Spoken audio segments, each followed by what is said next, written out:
Ya estamos de vuelta con todos ustedes en este programa de hoy y avanzábamos antes de esta pequeña pausa para la publicidad que íbamos a hablar de la declaración de Hacienda.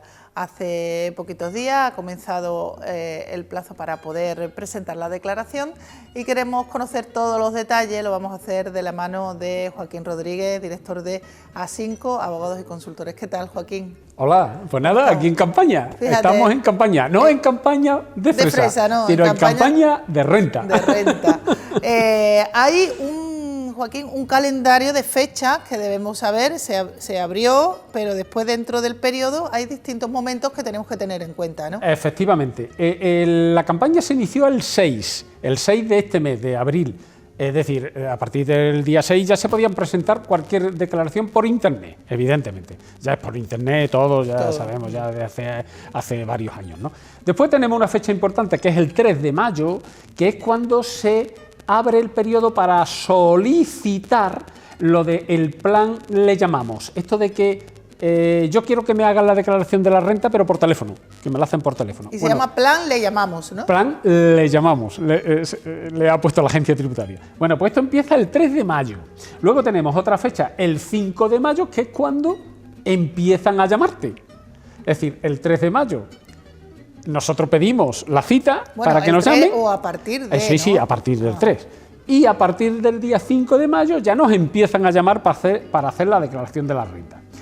Luego tenemos otra fecha que es a partir del 26 de mayo, que es cuando se puede solicitar la cita para hacer la declaración presencial, de forma presencial allí en la agencia tributaria. Ya os adelanto yo que este año están poniendo muchas pegas. Este año por teléfono. O te la hacen por teléfono o la hace, como ya veremos, por otras aplicaciones. Pero presencialmente te van a poner bastantes pegas. Ya presencialmente no quieren allí que se vaya. En periodo de extinción, ¿no? Sí, sí, eso cada vez más. Después, si el día 26, a partir del día 26 de mayo, hemos solicitado el que se, para hacerla, pedir cita para hacerla allí, a partir del 1 de junio nos van a empezar a llamar para hacerla. Empezamos ya allí presencialmente a hacerla. Bien, y ahora, fecha importante, 27 de junio, termina el plazo para la presentación de la declaración de la renta o patrimonio que queramos domiciliarla, es decir, pagarla a través de domiciliación bancaria. Esta termina el 27 de junio. El 29 de junio termina ya no se puede solicitar nada más, ninguna cita previa ya para hacerte la declaración. Y otra fecha importante, 30 de junio, ahí ya se acaban todos los plazos. Por lo tanto, de todo lo que hemos dicho, dos fechas importantes. 27 de junio finaliza el plazo cuando queramos presentar la declaración con domiciliación bancaria y el 30 de junio termina el plazo definitivo ya para todo. Esas dos son fechas importantes. Tenemos que recordar que cuando presentemos la declaración con fraccionamiento de pago, que tengamos una el 30 de junio y el segundo plazo, ¿cuándo termina el segundo plazo? El 7 de noviembre. El 7 de noviembre termina el segundo plazo. No en diciembre, que sería, digámoslo... No, el 7 de noviembre. Ajá. ¿Vale? Esos son los plazos más importantes. Bueno, pues para hacer un resumen, ¿de qué forma podemos hacer la declaración de la renta? ¿Cómo la podemos hacer? Bueno, tenemos que distinguir dos cosas importantes. Una es aceptación del borrador, que eso, bueno, eso es como ya sabemos, se puede aceptar de varias formas, ahora lo hablamos. Y la otra es hacer la declaración de la renta, son dos cosas distintas. Una es aceptar el borrador, que se acepta dándole un botón, ya está aceptado, que ya sabemos que en la mayoría de los casos normales y habituales, si tenemos un rendimiento del trabajo nada más, de un solo pagador normal, uno lo vemos el borrador, pues sí, pues yo trabajo en esta empresa, he ganado esto, 4 cosas. Y no tengo nada más que declarar.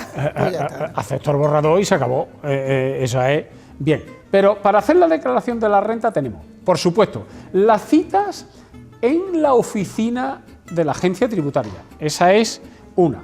Otra, las citas por teléfono, esto que hemos dicho, que la hacemos por teléfono. Y después está la app de la agencia tributaria en el móvil, que se puede hacer perfectamente, y un programa que es el Renta Web, el programa Renta Web famoso, donde ahí ya se pueden hacer ya renta, bueno, cualquier tipo de renta. Pero un poquito cualquiera. más, normalmente se emplea para rentas más complicadas. Sí. Ahí se pueden hacer ya todas las rentas que uno quiera. Por supuesto, por lo tanto, a través de todo, pues quitando las del teléfono, las de la presencial allí, se van a hacer por internet, tanto en el móvil como en la aplicación de la propia sede de la agencia tributaria. Bueno, Joaquín, y esta pregunta yo creo que es de las más interesantes. ¿Quiénes estamos obligados o están obligados a hacer la declaración de la renta? Aquí vamos a decirlo de forma general, aunque vamos a insistir en las cosas que tenemos que tener en cuenta este año específicas. Bien, entonces, como ya sabemos, tenemos el tope de los 22.000 euros. Bueno, vamos a hablar primero en rentas del trabajo. Rentas del trabajo, si pasas de 22.000 euros hacia arriba, obligatorio hacerla. Obligatorio. Ahora, de 14.000 euros hacia abajo, no es obligatorio por rentas del trabajo. ¿Qué pasa aquí en medio? Es el problema. El problema es cuando estamos en medio. Si estamos en medio... Entre 14 y 22. Claro, porque si de 22 para arriba la tenemos que hacer sí o sí. De 14 para abajo no hace falta hacerla si solamente tenemos rendimientos del trabajo. Estamos hablando de rendimientos del trabajo. Ahora hablaremos de las demás cosas. Si de 14.000 para abajo no, pero de 14.000, entre 14 y 22. Si los rendimientos son obtenidos de más de un pagador, ya sí la tenemos obligación de hacerla. Es decir, si recibimos 12.000 euros de una empresa y 5.000 euros de otra, estamos en medio, en 17.000, estamos entre 14 y 22. Pues como los recibimos de dos pagadores, ya hay obligación de hacer la declaración de la renta. Y es una cosa que siempre hemos tenido la duda de que dos pagadores también incluye si has estado cobrando el paro en un tiempo determinado, ¿no? Exacto. Eso no es una novedad, porque eso lo hablamos todos los años. Cuidado que el paro es otro pagador. Pero ¿cuál es la novedad este año? Los ERTE. Ajá. Cuidadito, todo el mundo que haya percibido prestaciones de la Seguridad Social, en este caso, el paro es del INEM, en este caso los ERTE es de la Seguridad Social. Cuidado que... Bueno, si ha estado todo el año percibiendo ERTE, es un pagador nada más, ¿no? Claro, si es entonces sería un solo pagador, pero si tenemos que nos ha pagado la empresa y nos ha pagado el ERTE, la Seguridad Social, son dos pagadores. Por lo tanto, si con los dos pagadores pasamos de 14.000 euros, también ya estamos obligados a hacerla. Y otra cosa importante en esto, las personas que perciben el ingreso mínimo vital. Ajá. Van a decir, uy, pero eso es muy poco. Eso no llega a los 14.000 euros, a lo mejor son 5.000 o 6.000 o 7.000, lo que sea. Cuidado, lo especifica exactamente la norma. Si recibes los ingresos mínimos vitales, estás obligado a hacer la declaración de la renta, sean los que sean. Entonces, cuidado que hay que hacerla. Que hay que hacerla. Ajá. Efectivamente. Vale. Ajá. La tenemos. Venga, más personas. Luego, y más situaciones que hay. Más situaciones. Eso, rendimientos del trabajo. Pero ahora, si como rendimiento de capital mobiliario, que es los intereses del banco, efectivamente, ninguno, porque ya los bancos no nos dan intereses. Ninguno, efectivamente. Los rendimientos de capital mobiliario y ganancias patrimoniales, si superamos los 1.600 euros, obligación de hacer la declaración de la renta. Con los rendimientos del banco no vamos a superarlo porque nadie... Bueno, hombre, habrá gente que sí. Pero para ganar más de 1.600 euros de intereses de un banco tiene que tener mucho dinero muy raro. En el banco, ¿no? Y ganancias patrimoniales, sí, si tenemos cualquier venta de cualquier cosa, pues evidentemente pues sí las tenemos. Cuidado con las subvenciones, las ayudas y todas esas cosas, que eso no es ninguna novedad. Por ejemplo, uno vende un coche por 2.000 euros y ya tiene que declararlo. Bueno, no, porque seguramente tú habrás tenido una pérdida patrimonial. Claro. Porque el coche te costó más y lo vendes por menos. Me costó 20.000 y lo vendo por 2.000. Claro, por ejemplo, entonces ¿no? Estamos hablando de que una casa, tú compras una casa por 100 y cuando sea la vendes por 120, pues si la vendes por 80 tampoco, tienes una pérdida patrimonial, no una ganancia. Por lo tanto, las ganancias patrimoniales, si son más de 1.600 euros, pues tienes la obligación de hacerla. Pero existe otro mínimo, que es la imputación de renta inmobiliaria con los rendimientos de capital inmobiliario. Si eso, la imputación de renta inmobiliaria son, para que lo entendamos, los recibos de la contribución, lo que tenemos que poner es la renta por tener inmuebles. Bien, pues para que lo entendamos, así a grosso modo. Pues si con eso y los rendimientos de capital inmobiliario no sujetos a retención superan los 1.000, pues también tendríamos obligación de hacer la declaración de la renta. Ajá. Por lo tanto, tenemos por una parte el rendimiento de capital inmobiliario que tiene, el rendimiento del trabajo que tiene los límites de 22.000 y de 14.000, y ya sabemos lo que hemos explicado en medio. Por otro sitio, los rendimientos de capital inmobiliario, es decir, los intereses del banco junto con las ganancias patrimoniales, más de 1.600, esos son límites distintos, también es obligación. Y la imputación de renta inmobiliaria, es decir, los recibos de contribución, junto con el rendimiento de capital inmobiliario no sujetos a retención, el límite 1.000. Es decir, tenemos estos tres límites. Pero tenemos otra obligación también de hacer la declaración de la renta, como ya hemos dicho, las personas del ingreso mínimo vital, que están obligados, sea cual sea, sin límite y sin nada, pero también tenemos, cuidado, que esto siempre a la gente se le olvida, esto no es ninguna novedad, pero se le olvida siempre a la gente, pérdidas de más de 500 euros. Cuando perdemos, hay que hacer la declaración de la renta, que no estamos hablando que sea que tengas que pagar, no, si has perdido, no vas a pagar por hacer la declaración de la renta porque tiene una pérdida. Por ejemplo, un caso de eso, ¿cuál sería?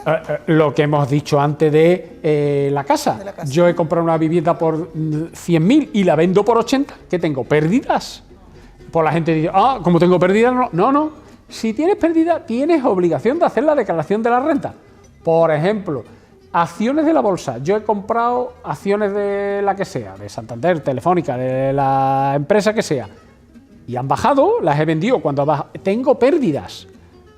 Y entonces, como tengo pérdidas, dice, bueno, pues, si tengo pérdidas no lo voy a declarar. No. Es que las pérdidas tienes obligación de hacer la declaración de la renta. Eso, bueno, no sé, las cuentas lo obliga, ello, ¿no? Sí, está obligado así, está obligado por la ley de renta, que siempre que tengamos más de 500 euros de pérdida. Por ejemplo, este año. Pero la gente no lo suele hacer y no suele pasar nada, ¿no? Ya en plan. No, sí, te llaman. Sí, ¿no? Sí. Te llaman y te sancionan por no haber hecho la declaración. Ajá. No porque tengas que pagar o no tengas que pagar, eso es aparte. Si en tu declaración te sale a pagar por el motivo que sea, porque tú no ganas más de 22.000 euros de renta del trabajo, por lo tanto no tienes obligación de hacer la declaración de la renta, pero vendiste acciones de Telefónica que perdiste 600 euros, más de 500, pues ya tienes obligación de hacerla, y si no la haces y cuando la hagas te sale cuota a pagar, pues tienes sanción por no hacerla y la cuota correspondiente. Pues yo creo que cualquiera que tenga algún tipo de historia, lo lógico y normal es que especialistas como A5 nos hagan la declaración. Claro, es que aquí ya tenemos que meter, por ejemplo, este año, que ahora está muy de moda del año pasado, el tema de las criptomonedas. Claro. Hay de gente que están diciendo, no, yo no declaro nada porque he perdido, nada más que he hecho perder. Pues es que tienes obligación de hacer la declaración de la renta y declarar las pérdidas de las criptomonedas. Sí. Que eso no significa que vayas a pagar, ¿no? ¿Y la ganancia también? Claro, la ganancia por supuesto, eso siempre, la ganancia, pero claro. De un límite, desde tal, si ganas tanto, si ganas cuánto. Sí, como hemos dicho, más de 1.000, en principio, nada más que ganemos más de 1.000. O en el caso de, bueno, depende si son rendimientos de capital mobiliario, si son ganancias patrimoniales, tenemos el límite de los 1.000 euros o de los 1.600, pero en cualquier caso, si ganamos dinero ya tenemos la obligación de hacerla. Pero si tenemos la obligación de hacerla por otro motivo, esto lo tenemos que poner.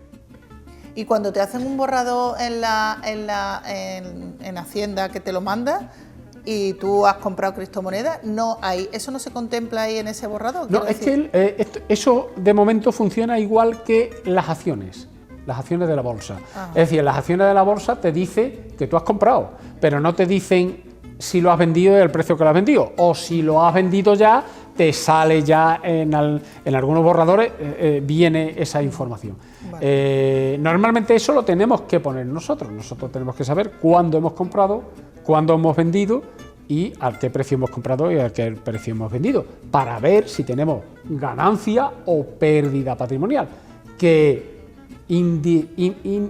Lo que no tenemos que confundir, que una cosa es declararlo y otra cosa, como las pérdidas, y otra cosa es que haya que pagar por ello. Si tengo pérdida, lo tengo que declarar, pero no me va a costar, no voy a tener cuota en la declaración de la renta porque tengo pérdidas. Claro.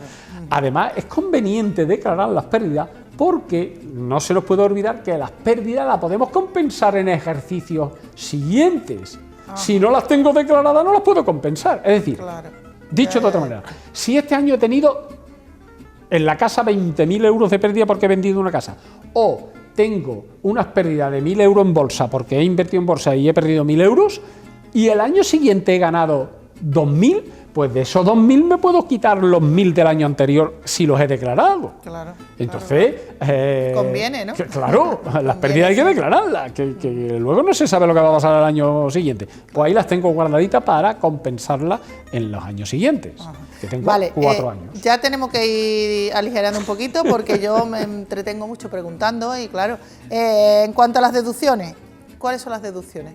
Bueno, la deducción principal que tenemos es que se llama la de mejora de eficiencia energética de viviendas, que tiene 3 vías, para que no se me olvide ninguna de las 3. Una, para la reducción de la demanda de calefacción y refrigeración de la vivienda, todas las obras de rehabilitación, tanto para frío como para calor. Otra, para la mejora del consumo de energía, es decir, los aislamientos y estas cosas para que se consuma menos energía, también tienen deducciones. Y la de la rehabilitación energética de edificios ya completos. Bien. ¿Eso es nuevo? ¿Es de este año? Eso es nuevo de este año. Pero cuidado, quiero decir, esa es la deducción nueva de este año. Pero en Andalucía, no nos confundamos que en Andalucía se ha aprobado recientemente la deducción de actividades extraescolares de los niños, cuando los llevamos al inglés y a informática. Pero eso no es del año pasado. Que todo el mundo viene, oye, que yo a mi niño lo llevo al inglés o lo llevo a informática para que me lo deduzca. No, eso ya para el año que viene, ¿no? Exacto, eso es este año. Ha entrado en vigor este año, por lo tanto, en la declaración del año que viene. Para la del año pasado no. Ahora estamos haciendo la del año 2021. ¿Todas las actividades extraescolares de los chiquillos entran? Sí, no, pero solamente las de inglés y las de informática. Las de inglés y las de informática. Si lo apuntas a karate, no. No, vaya por Dios. Esas dos. Evidentemente, pues quieren potenciar, todo esto son medidas políticas que quieren potenciar que la gente hable inglés y que sepan inglés y que sepan informática, claro. Vale, y el tema de la rehabilitación energética, pues si yo voy a poner por ejemplo, una cosa tan sencilla como las ventanas estas, ¿qué tal? Por ejemplo, ¿eso tendría una deducción? Efectivamente, sí, ¿no? De estos 3 tipos, una de las 3, la de ahorro energético. Si tú vas a poner una ventana, tienes una ventana antigua de esta de madera, sin aislante, sin nada, y ahora vas a poner una de Climalí con doble capa, que no sé qué, que aísla. Evidentemente, pues, por supuesto, todo ello tienes que pedir tus facturas, tus requisitos de certificación de la empresa que te lo pone, todas estas cosas, pero si cumplen los requisitos, evidentemente. ¿Se pueden declarar la próxima el año que viene ya? No, estas son del año pasado. Estas son del año pasado. Las de eficiencia energética son. La del año que viene son las de las actividades extraescolares. Exactamente. Pero si alguien hemos hecho obras para mejorar la eficiencia energética de nuestras casas, ya sabemos que lo podemos declarar este año y nos deduce. ¿Y algunas modificaciones genéricas que...? Pues tenemos una reducción, es decir, lo que se aportaba a los planes de pensiones, antes había un límite de aportación a los planes de pensiones de 8.000, ahora se ha reducido a 2.000 y tenemos 2 modificaciones que hay que decir aunque no son importantes, pero no le va a afectar a la mayoría de las personas, no. Ojalá, es la base liquidable ha subido un tramo, una cuota que está en 300.000 euros, cuando la base liquidable es superior a 300.000 euros, es decir, que ya es importante, eso será, alguna gente lo ganará, evidentemente, y demás. Pues más de 300.000 euros, pues tenemos un tipo máximo que se eleva al 47%, y en la base del ahorro, es decir, en la base del ahorro estamos hablando, por ejemplo, de ganancias patrimoniales, de rendimientos de las acciones de la bolsa, cosas de esas. Bueno, pues también no lo va a tener todo el mundo, pero el que pase de 200.000 euros también tiene otro tramo más, se ha puesto un tramo al 26%. Ya sabemos que la base del ahorro va entre el 19 y el 23, bueno, pues se ha puesto un tramo más al 26 para aquel que gane más de 200.000 euros. Y eso, esta sí puede ser, esta no es tan poco frecuente, esta sí puede ser más frecuente, porque aquí entran ganancias patrimoniales que a lo mejor una casa importante o una finca o cualquier cosa se ha vendido y sí podemos tener una ganancia de 200.000 euros, porque a lo mejor la heredamos de nuestros abuelos y la tenemos... Sí, o la compramos hace 50 años por 3.000 euros y la vendemos ahora por 200.000. Pues ya eso, evidentemente, ya podríamos estar en ese escalón. Bueno, pues que nos hemos quedado sin tiempo, no sé, yo creo que lo hemos dicho todo, ¿no? Bueno, sí, de las novedades sí, de la renta es imposible hablar de todo, pero como ya todos los años hablamos siempre de las cosas, de todos los conceptos de renta, bueno, pues ya vamos a las novedades, ya nos centramos en las novedades. Pero de todas formas repasamos también esos conceptos básicos y refrescar la memoria siempre está bien, y por supuesto estas novedades que nos ha traído hoy Joaquín, que si tienen ustedes dudas, que no tienen más de un pagador y no sabe si lo tiene que hacer, que tiene no sé cuánto y ha hecho y no sabe si eso hay que declararlo, A5 ya sabe que está a su disposición si tienen cualquier tipo de duda. Gracias, Joaquín, por haber estado aquí. Gracias a vosotros. Y a ustedes, pues esperemos que este programa haya sido de su interés, siempre intentamos que lo sea. Nos despedimos hasta el próximo, disfruten y sean felices. Adiós.